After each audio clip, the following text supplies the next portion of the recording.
Good afternoon and welcome to Today on Bay TV. I'm Liz Cairns and this is Gaynor Morgan. First, I think we'll start with some music from Sian Richards.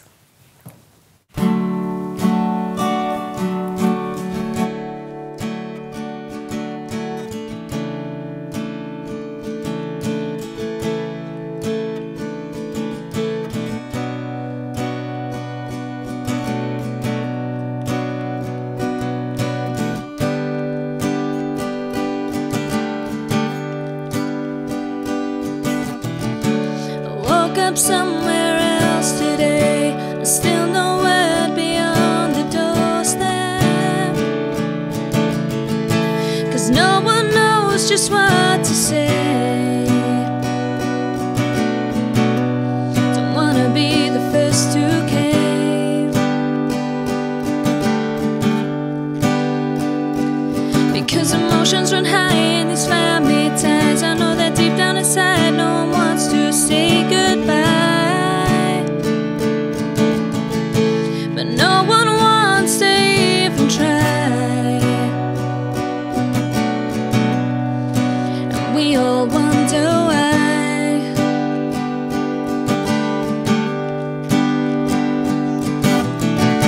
'Cause no one wants to be alone, and no one wants to say hello.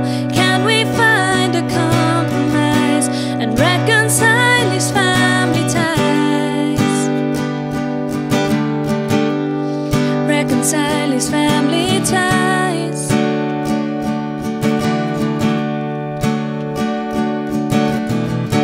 And in a week, a month, a year, will you still care if I am near?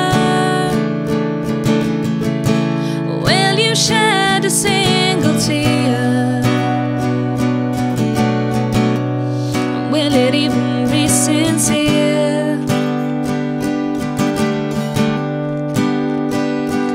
Because I know that you miss me, you're hurting somewhere. I know you hear me, I'm screaming, please tell me that you care. I thought you'd always be right there, and what in this is fair?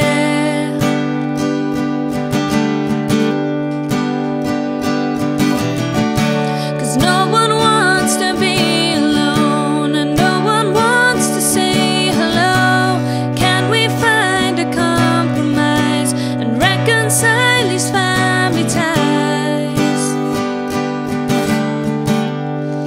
Reconcile these family ties.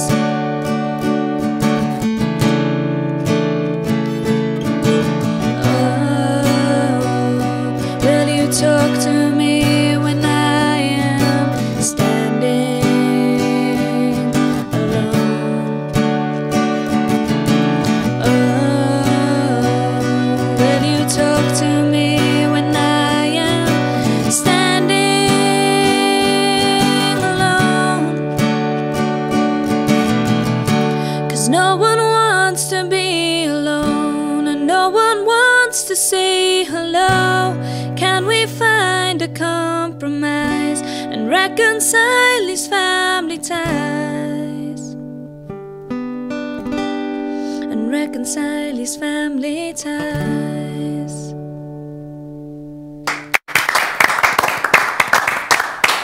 Oh, well, that was a lovely way to start the programme. Definitely.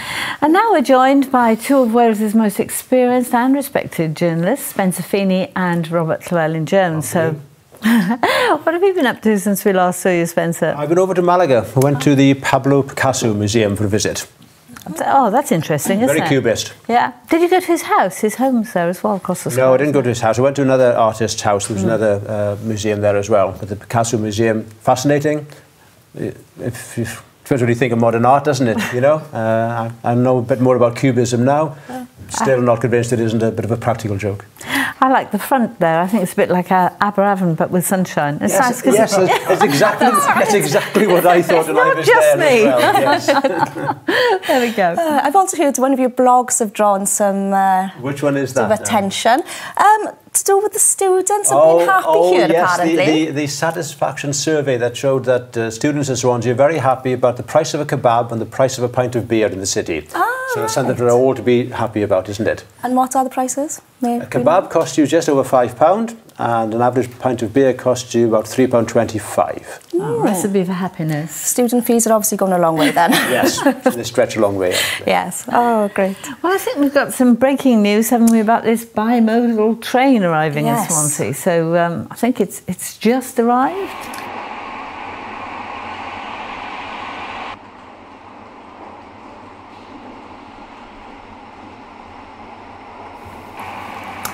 Now, there's a lot of excitement about this, but I don't quite get it, because the bi bit doesn't work between Cardiff and Swansea, does it? Well, being bimodal, it works on either electric or on diesel.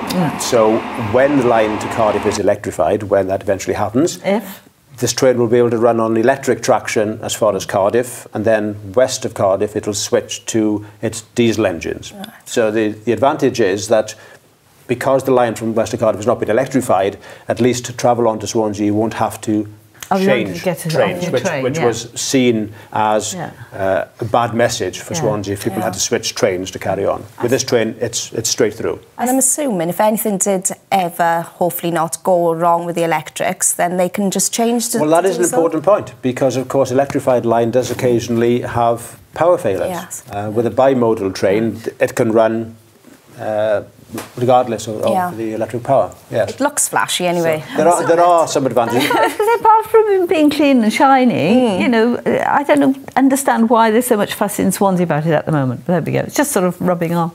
Well, it's a matter of perception, isn't it? Yeah. It's Swansea saying we have an electrified rail connection. We just can't run on it. We don't have. I mean, I was part of the original campaign to get the line electrified west of Cardiff to Swansea, but there was always one obvious glaring weakness in our campaign, which is even if the line is electrified, the train from Cardiff to Swansea can't run any quicker on electric power than it can on diesel power because of all the speed restrictions and the frequent stops west of Cardiff. So there was always going to be a weakness in the argument, and that's the weakness that the government has seized on to, quite frankly, save money by not electrifying beyond Cardiff. Do you know why the speed limit is different from Cardiff further down? Because obviously, like you said, it changes, doesn't it? Yeah, it's to do with the number of curves and the severity of the curves in the track.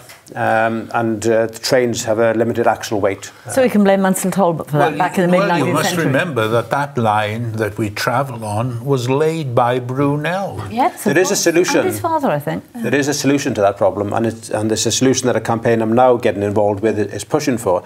Just lay new high-speed track west of Cardiff, and the thing to do is to lay that track from west of Cardiff to Pembrokeshire. That's a huge undertaking. Disruption, yeah, but if we want to have 21st century infrastructure to benefit business and tourism, we've got to spend money. We've got to spend serious money. As Robert so quietly said, it's all about perception, and the perception is west of Cardiff. Really, is it open for business? Well, I'd like to know when Cardiff, the line from Paddington to Cardiff, will become electrified. That's being put back. You know, because the priorities are obvious, that it's London, Birmingham, Manchester, Leeds, and those are going to be done. And Crossrail. And Crossrail. Well, we forget about Crossrail. You say how expensive it would be to put high-speed track to Pembrokeshire. It's a tiny proportion of what the government is spending on Crossrail in London. Yes. You know, millions and billions have been spent on that. The largest engineering project either in Europe or in the world, I think, wasn't it? The River train from my home in Pyle to Pembroke is over 2 hours. The most delightful journey, but 2 hours. If we were to change perception, let's get high-speed track all the way down to Pembroke Dock. Yeah, fantastic. Yes. Yeah, definitely. We sorted it. We have. There we go. Solutions. Have we got time for all this history, just briefly? Not really, but what I can say quickly is in 1965, cigarette advertising was banned on British TV. Now, when we look how far that has come from, whereas every programme film you'd see people actually smoking, to then they realised the dangers of smoking, and then to where we are again today with the packets and everything, we've moved forward. It is gradually making a difference. However, there's growing concern in the cinema that smoking on screen is making a big comeback. Oh, really? Concerns are being raised about it. Yes, and also in TV series. Oh, So right. watch out. Yeah, I'd be looking now as Watch out well, and to see be honest. how many times you see, especially actresses, Yeah. lighting up. And a packet of cigarettes cost £8, Spencer? Oh, heaven. No, never it's smoked. Couldn't ridiculous. tell you. Oh, well, somebody was telling me. I know what a kebab costs. I'm going to have to cut you there, sorry, but we will see you later on anyway in the next thing. Later we'll be taking a look at the papers. See you after the break.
Welcome back to Today on Bay TV. I'm Gaynor Morgan, this is Liz Kearns, and we still have with us Spencer Feeney and Robert Llewellyn-Jones. Thanks for staying with us.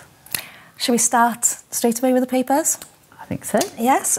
Firstly, we're going to start with the Times. At the going down of the sun, Ypres remembers. Now, we have a video where the Duke and Duchess of Cambridge started the actual ceremony. And carried it off with great dignity. They did, yes.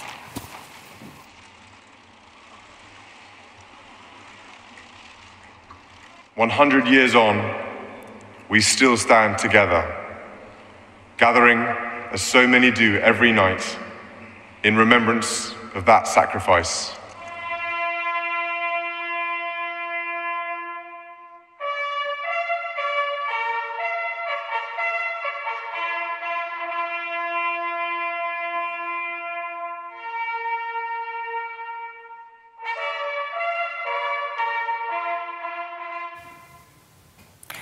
It's quite chilling to remember it and think of the sacrifices. It was 500,000 people together on both sides. Yeah. Well, there were 4,000 Welshmen lost at the Battle of Nemetz Wood alone, and I'm not sure of the figures of the ones that fell in the subsequent battle here in Passchendaele. Yeah, well, there were one of the three battles of Ypres. Yeah. Passchendaele was the third and was the bloodiest, I think, because this is the one where the iconic images of soldiers trapped in mud, and that's what Passchendaele is notorious for. You know, I mean, quite significant, wasn't it, seeing the Duke of Cambridge there talking about we're still together at a time when we are, of course, is ironic the right word? I don't think so. From Europe. You know? When you think of all that blood that was spilt, that we've in 2 world wars on the battlefields of Europe. Which, of course, the European Union came from that. I think that's what we don't get. We think of it still as an economic union on the continent. It was always seen ultimately as political union to stop the carnage. Exactly. So it would never happen again. Because the awful thing is that the Second World War happened really so quickly after the First World War, didn't it? It was a direct consequence of the First World War. I think a French general said at the Versailles peace treaty, this is not a peace treaty, it's a 40-year or a 30-year armistice. And he was right. Yeah. He never lived to see it, but he was right. Also within the ceremony yesterday, there was a reading, and it was from one of the gentlemen, Jack Mudd. He'd written a letter to his wife, Lizzie, and I'll read it quickly out to you. "I love you more than ever. I long to take you in my arms again. What a lot of love we have missed. But please, God, it will make it all the sweeter when I see you. Please, God, it won't be long before this war is over. We are pushing old Fritz back and don't think he will stand the British boys much longer. And then we will try and keep a nice home." Sadly, he was one of the ones that was never found. And it just hits home to the amount of people that obviously were waiting for them to come back. And like I said, he was not one of the ones found. So many ordinary people. After 500,000 deaths, total land gained 5 miles. 5 miles. It was a critical 5 miles, but... Was it? Well, but at the start of the battle, wasn't there a debate in the House of Commons, and there was reluctance to press ahead because of what had happened in the Somme, and then they were going to literally take a rain check on it, but never did. Well, the Pope made an appeal for peace. I believe that was one of the things that came out of Rome. He appealed to the warring parties to, before he said there are no young men left in Europe. Terrible. And Robert, you touched on obviously some of the Welsh men that were out there as well. The ceremony is this afternoon, isn't it? Yeah. With the First Minister and the Secretary of State for Wales. They're both out there, and you think of the Welshmen who fell, and Wales has voted to leave the Union. Yeah. For Talbot Mike Tone, I voted to stay, but the people voted to leave. And then you think of the sacrifices that. But we were never reminded of that, were we? We don't have to go back to the referendum and Brexit and everything, but that really wasn't a part of the debate, and yet it's so fundamental. Well, as I said, it's fundamental on the continent. I just think in Britain we've never seen the European Union in that context. precisely. Sorry. I don't know if any of you must recognise this gentleman's name. His name as a poet was Llewellyn, and his full name Ellis Humphrey Evans. He sadly died on the first day, which would have been today. And also he'd won the chair, the Eisteddfod chair. He'd written a poem, Yr Arwr, which means the hero. And sadly, what they had to say when they said his name, that he no longer is with us, and because obviously he died in the Passionate. I think about 15 years ago, there was a Welsh language film made about his life, which won the Oscar for Best Foreign Language Film that year. Yeah. Yes, it was made in Welsh. I think it was 11 o'clock in the morning that that he was killed. And I think that film was the first time a Welsh language film had run. 11 o'clock in the morning that he was killed.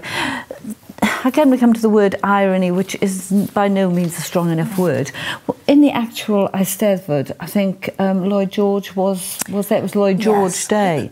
And, of course, he was the Minister for War, wasn't he? And the Welsh liberal chapel tradition was pacifism, really.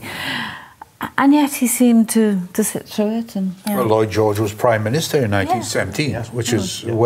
Sorry, he had been the Minister. Oh, yes, And his efforts as Minister for Munitions was regarded as very much instrumental in Britain eventually coming through and succeeding. A consummate politician as he was, but you wonder how he really felt when this chair draped in black, and there he was sitting in the Eisteddfod. And of course everyone wept. I mean, the Eisteddfod is traditionally a community, isn't it? And you know, very sad story, because he hadn't gone to... Farming was a reserved occupation. He hadn't wanted to go to war, and he'd gone to spare his younger brother. Yes. But I think he's in all our hearts and minds. Definitely. And here's Wyn. You'll know better than I what it actually means. But apparently he took the name as the image of the sunlight breaking through the mists in Meirionnydd. Oh. Sad, isn't it? Yeah, lovely image. Moving on, which is quite... To say moving on just doesn't sound right now, to be honest, though, after when I speak about that. It's 100 years, but it's so close to us. You know, my grandfather fought in the First World War. I mean, as a little boy, I knew men who had fought in the First World War. And I'm sure you did, because they were still around then. And I remember an old uncle of mine, you know, who I remember used to tell me stories about his time in in Belgium. You know, as a kid, I was fascinated.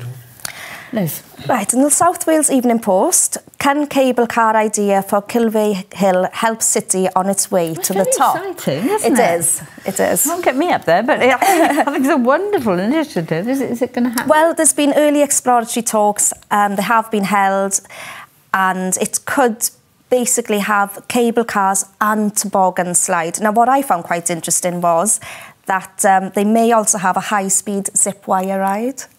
Who's going first? Are we having a team trip? We should all go, yes, team building. Good luck with that, yes. I think Swansea needs a damn sight more than that. I mean, nice story, nice idea.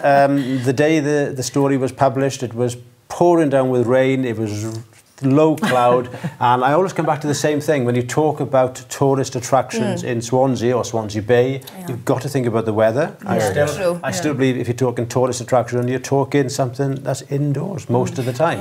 Yes, because everything else is there. The beaches, we just need the weather for them. So and you're not going to get the weather. No. I mean, you know, the climate is not going to change that dramatically. So, nice idea, but is it actually economically feasible? Maybe they can just stay in the visitor centre instead, because they are going to build a visitor centre as well, and a restaurant. Have an indoor cable car, interesting.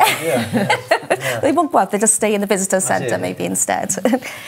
We did have a very quick clip of a cable car that's sadly stuck. Yeah, that got stuck in Germany. I thought it was a bit ironic reading this one this morning. We'll have a quick look at that.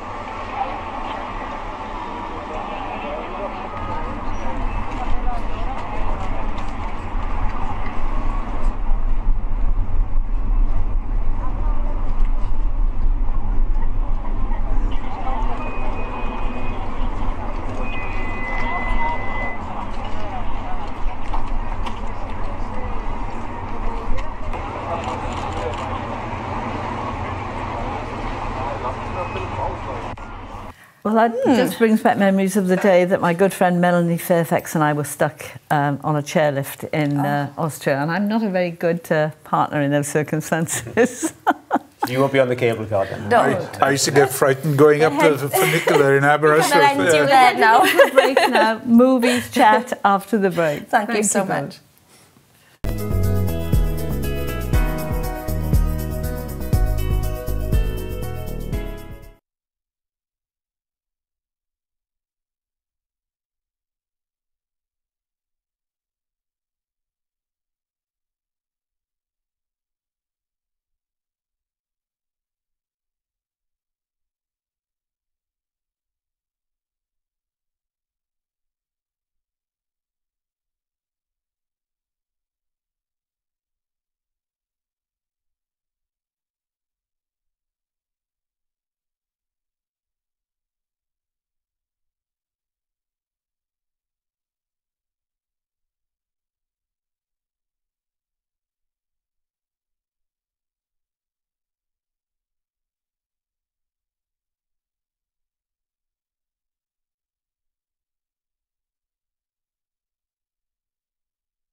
Welcome back to Today on Bay TV. We have with us Spencer Feeney, Keith Milward, and of course it's movie time. Of course Robert's with us as well. Spencer, what's your movie of the week? I've been to see Dunkirk this week. Writer-director Christopher Nolan's personal take on the evacuation of 300,000 British soldiers off the beaches of France under the noses of the German army. Shall we have a look at a clip? Oh, yeah.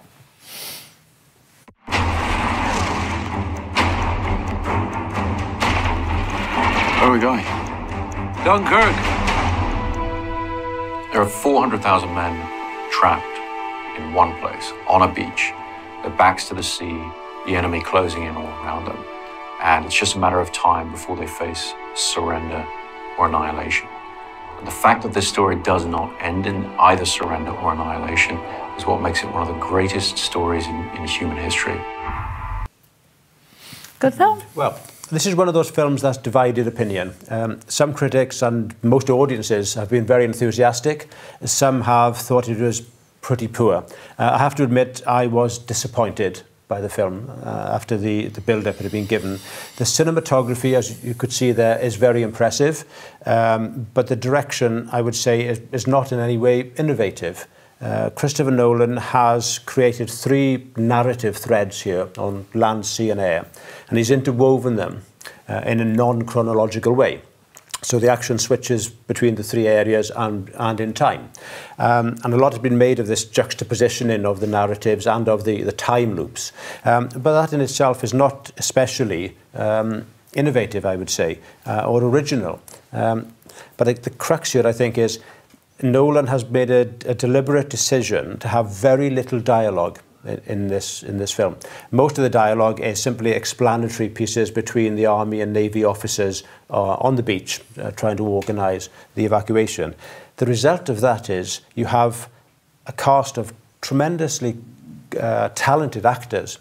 You've got Kenneth Branagh, Mark Rylance, Tom Hardy, but they're underused. They don't have enough to do, you know, and that I think is the weakness of that? Well, he's wanted to make a film. He said that's all about the action. It's an action thriller.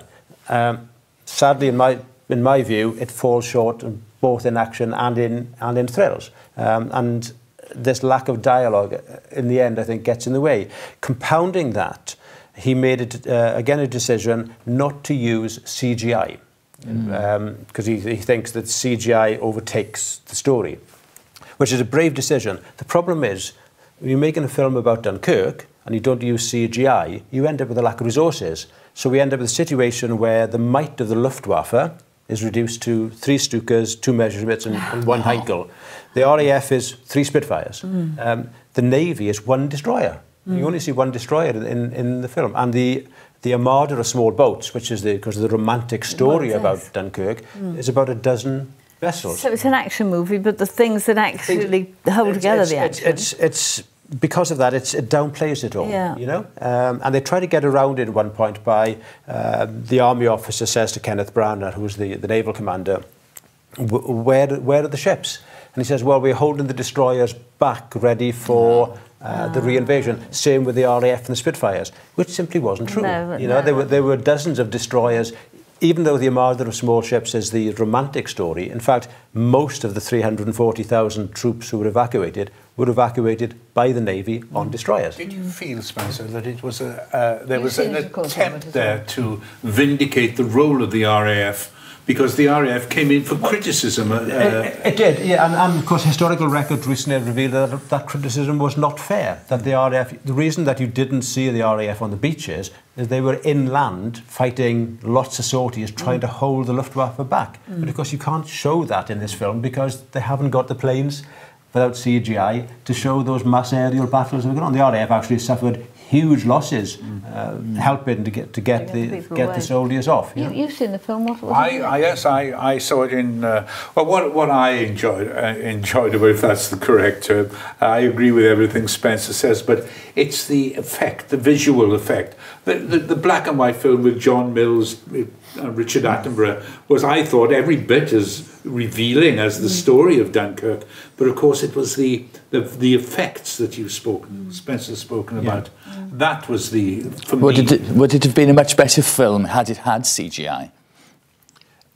would it be a very different film. You know, I'm not saying that CGI would be the solution to the film. I still think you'd have that issue that because there's no characterisation, the only character who's given a little bit of a backstory is Mark Rylance, who's the skipper of one of these small ships. And then, even then, it's a little bit silly. He goes to war in his Sunday best, effectively. And what dialogue you have, it's all a bit corny. And right at the end of the film, there's this, what I thought was quite contrived and corny scene with these soldiers reading a newspaper as they've been brought back into England. And of course, we have to mention Harry Styles. You know, Harry Styles, One Direction, is in this film, and he does very well. He doesn't look out of place. Now, that may be because Harry Styles, as well as being a very good singer, might be a very good actor, or possibly it's because none of the actors are given the opportunity to really show what they're worth. And I think that's... He must have a good agent. He's got a good agent, I'm sure. Perhaps we should stick to the black and white version. Oh, well, there we are. I was smiling as you said that, because I'm a lover of the black and white films. And I think you're going to talk to us now about talking. Yes, having said that, the first one I want to speak about is In Colour. It's a 1972 film. It's my choice of the week. It's Endless Night, starring Hayley Mills and Howell Bennett, Britt Eklund, and it's an Agatha Christie, and I think... For me, it's one of the best Agatha Christie stories and one of the best films based on her work. I think we've got a trailer of it, and I think I remember seeing it, actually. It's a good one. Beautiful girl. A summer romance. All perfectly innocent. And yet... I've got a feeling we're being followed. That's funny. That's what I thought when I came here. Get away from this place, girl. Go now, before the harm is done. Whether of this world or the supernatural, the danger is very real, very close. From the best-selling novel by Agatha Christie. Yes, it's about a newlywed couple who build a dream home on a cursed piece of land. And, well, there's sadness in the story, shall I say, but it's so well written. She was a very good actress, wasn't she, Hayley Mills? Oh, I'm a fan of her. Yes, and I was sort of after her sort of childhood and youth. She was never as much made of her as... But also Howell Bennett, I think. Yeah. Howell Bennett, an actor who sadly never achieved his potential. That's right, two very good actors there. Yes, one would perhaps never recognised. I've seen Hayley Mills on stage recently. Didn't they both work together in Family Way as well? Oh, yes, I think you may well be right there. Yes.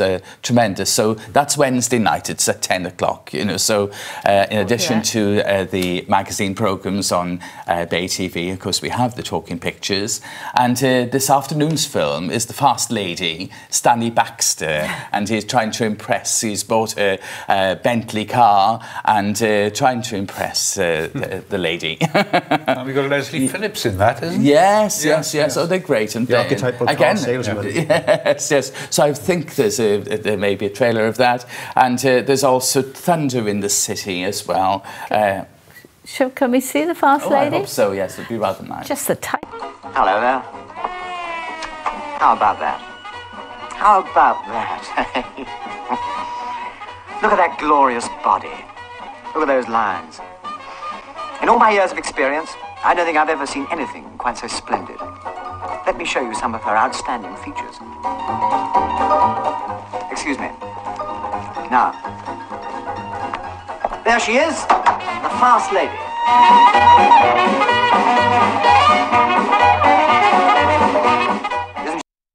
I like that. I like that. Moving the lady out of the way. £495 for a classic Bentley. Indeed. But there's also Thunder in the City, and that's tomorrow afternoon's film. Again, I think... Edward G. Robinson. Another glimpse. Lovely. Got into you two children. Bored, mother darling. We're bored with this place. Bored with not having any money. Bored with you and father, and bored with ourselves. Oh, I say, look at this. What is it? Look here, he's actually in England. Who is? But Daniel Armstrong. And who might he happen to be? My dear, have you forgotten that my grandmother's brother's named Daniel Armstrong? Was he the fellow that stole the mummy from the British Museum? Yes. What did he do with the mummy? It was found next day wearing a top hat occupying the front bench in the House of Lords. I just love the costumes. I didn't see Edward G. Robinson there, or am I mistaken? It's about a American salesman, very successful, but being brought over to England to find a more dignified way of selling. Nothing changes. An England of yesteryear, isn't it? You know, quite innocent, really. I wonder if it was any more dignified than it is now. We have to find Makes me long for a wet afternoon. It's not like me. Anyway, thanks all, Spencer, Keith, Robert.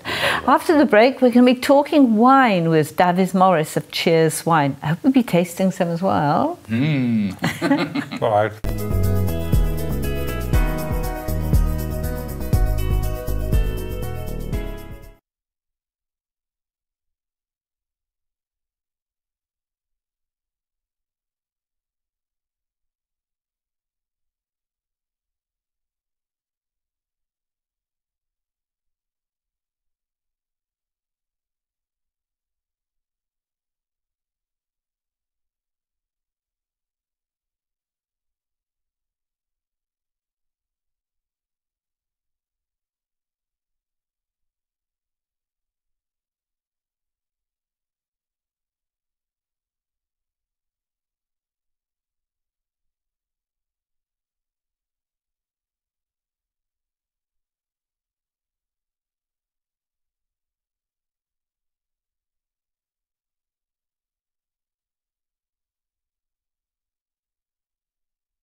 Welcome back to Today on Bay TV.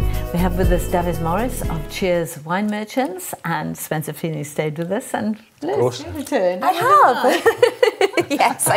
Oh, what are you saying now, Gaynor? You came back, I didn't leave. I wonder why. Yeah. And I was here all the time. What treats have you in store for us today? Today we're going to discuss the difference between two different types of sparkling wines. Prosecco, which is obviously the in thing at the moment and everywhere. And the method traditional sparklers such as Cava, Champagne, Franciacorta, all very well-known styles of sparkling wine made in a different way and slightly more expensive.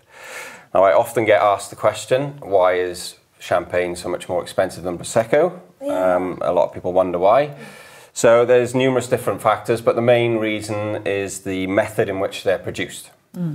So we're going to taste two. Lovely. And Cava's got quite a bad name now, hasn't it? So Cava was massive in the early 2000s and just before. It's been absolutely steamrolled by Prosecco, mainly because of the price and the style, which seems to be very popular, and the branding and the marketing. While you're talking. So we're going to open live on air, which is never a good idea. Good luck. Give it a go. Yeah.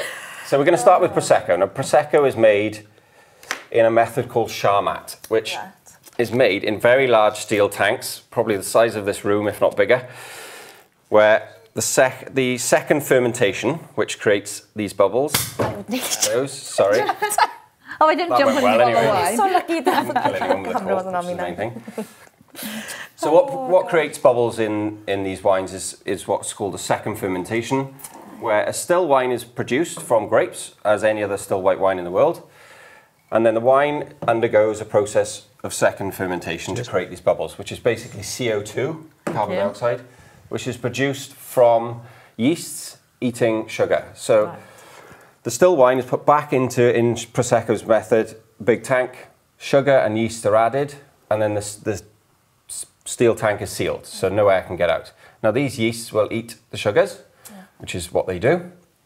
And as they do, they produce carbon dioxide. Now, because the container's sealed, the carbon dioxide can't go anywhere, so it's trapped in the form of bubbles. Simple as that. Now, the difference between Prosecco, which this is, so if we taste this first. Yachida. Yachida. Prosecco is normally, like this one is, very light, mainly apple, sort of pear, peaches flavours, really, white fruits, clean, crisp. It's lovely, nice, nice for the first drink. This is one called a Perietta, which we ship direct from Italy. Prosecco's all made in the north of Italy. It's about an hour and a half north of Venice. So it's quite a nice region to visit if you're ever on holiday around there. From a grape called Glera, which not many people know or need to know, but those are the legal sort of terms of it. And so in this huge steel tank where the wine is made, there's not much interaction between the lees, which is the sort of sediment that forms once the yeast eats the sugar. There's not much interaction, so the juice stays very clean, very clear, and produces this style of wine. Now, the biggest difference in Cava, Champagne, Franciacorta, American sparkling wines is it's produced via a method called method traditional. Now, it used to be called Champagne method, but Champagne have protected it now, so you can't call it that anymore. So we'll move on to the Cava. Just on the Prosecco, is it a case now that there's a bit of a problem of overproduction of Prosecco? So there's almost no land left in Prosecco to buy, to produce grapes. It's like a PGI status and everything. A place, it's a DOC, which is protected. So you have to grow the grapes within these regions to call it Prosecco. They've practically run out of room, and as you can imagine, prices probably will rise. Which opens the opportunity for other. So there's other sparkling wines we're looking at now. We've got Welsh sparkling wines. Sorry? We've got Welsh sparkling wines. Welsh sparkling wines. Cava's actually having a resurgence on the back of Prosecco doing so well and the price increasing. The trouble with Cava is it can be very sweet, almost sickly, can't it? Some of the cheaper end. And it gives it all a bad name. No, we don't sell cheap Cava. We only sell good Cava. So I must point out though, before we even try anything, the bottle is amazing. Oh, it's gorgeous, so if we talk about the bottle slightly, Absolutely this is part of the resurgence of Cava. They've had to come up with new ideas on how to market themselves because they were being left behind. So this company, Villa now, have produced the most fantastic bottle under a Gaudi influence design. There's a white which is and a pink which is equally fantastic. Gaudi, and it's seen as in the Gaudi, yeah, it's from Barcelona, so it's very much his territory. Because he really never finished, yeah. And yeah, it's made a huge difference to their sales because it's given them a point of difference. And is Cava, like Prosecco, produced in a very specific region of Spain? Yes, well, it can be produced in several regions of Spain. The most famous is Penedès, which is literally half an hour north of Barcelona, which is why this is associated with Barcelona. That's really nice. Yeah, so slightly different method now. Whereas Prosecco goes into huge steel tanks and is secondary fermented in tanks, Cava and Champagne is all done in a bottle, in individual bottles. Now this is where the extra cost is involved, because every bottle has a liqueur de tirage added, which is the yeast and sugar and the wine juice. It's put in, it's allowed to secondary ferment in a bottle under a closed cap. This forms a sediment. The sediment interacts highly with the juice because it's in a vessel that's that size rather than 10,000 litres. Yeah. So it gives it more texture, more flavour. Lovely. You know, it's much more toastiness you get, especially with champagnes, which are aged for a lot longer. This is where cost comes in again. And then the sediment that forms in the bottom of the bottle they're stored upside down, so the sediment sits in the neck, and then the neck is frozen. And it's shot out at real high speed. It's incredible to watch if you ever get to go to a Cava or a champagne producer. They fire it out like a bullet, and it goes into this big bin, and then we'll drink to that. All of a sudden, it doesn't feel like Monday anymore. I don't drink bubbles on a Monday. Can I be vulgar and ask prices? So the Prosecco, the Aperietta is $8.99, and the Cava is actually on offer, but it's still $9.99. So and can be bought from you where? In Cheers, in West Cross, in Swansea, and in Mumbles. Are you online as well? We're online. You can buy all our products online. And what's online? Cheerswinemerchants.co.uk. Lovely. Thank you so much. Thank you. Should we drink to you, Sian? Yes, let's hear another song from Sian, please.